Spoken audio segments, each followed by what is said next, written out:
think in the modern game, one of the most difficult shots nowadays is the fairway wood shot. It's a shot that most of us have to play. Can be a regular occurrence during the course of a round. There's some long golf holes for a lot of you out there, I'm sure. Par 4s, par 5s. And the temptation is, if you can't reach the greens, to hit a fairway wood as far as you possibly can, get as close to the green. And whilst that may not always be the best strategy, certainly we need to hit the ball a consistent distance so that we can get the ball round, if you like, the real estate, the yardage of the golf course. So I'm going to show you today a feeling, a visual cue for fairway wood, something I like to feel people take out onto the golf course as an idea, as an image.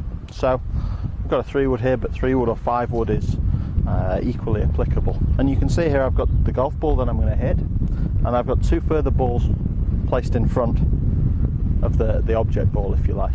Now, the fairway wood shot is very much a sweeping motion, very similar to a driver. The only difference here is that with the driver, we've got the ball nowadays teed up quite high, quite big driver heads.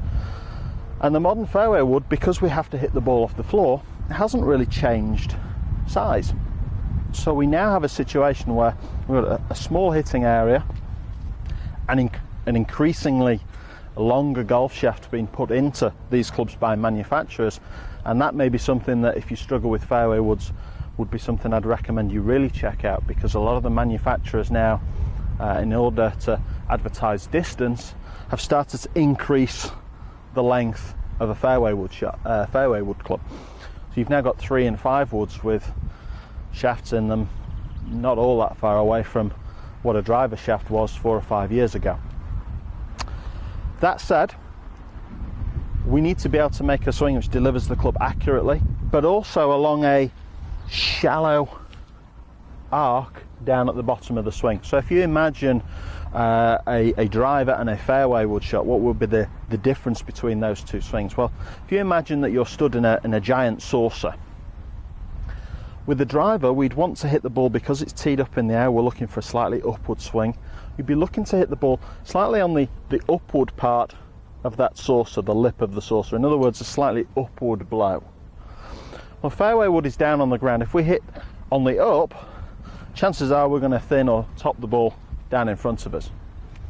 That said, fairway woods don't have a lot of loft, so we can't use the same swing as an iron and hit down on the ball, because we'll de-loft the club, we won't produce any flight or trajectory, and the likely result of that for most players with a long shaft is a club face which doesn't square up in time, comes in a little open and a little downward, and you slice it off for a right-handed player, obviously off to the right there. So to produce a sweeping action, we're looking for a ball position which is 1 ball width inside your left heel, and that allows us to hit the ball not on the up part of the saucer like a driver, not on the downward part of the saucer, if you like, for an iron, but right at the lowest point of the swing. So as we strike the ball, the club is at the lowest point of its arc.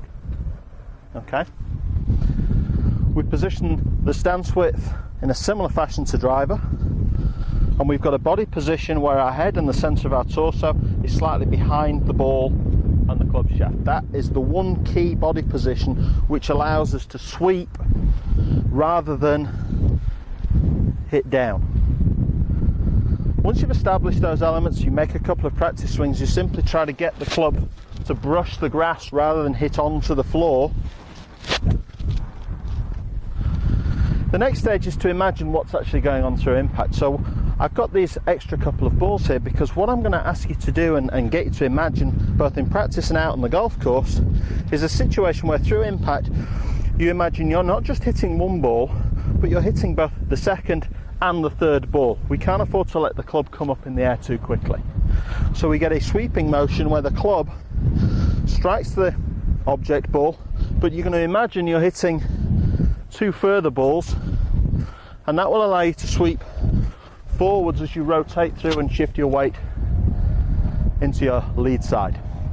So sweeping motion is crucial for fairway woods. The correct setup, ball position, body position are your first first starting points, the first things to get right. But having established that, it's understanding what we want the club to do through the ball. It's slightly different to a driver because we haven't got the ball teed up.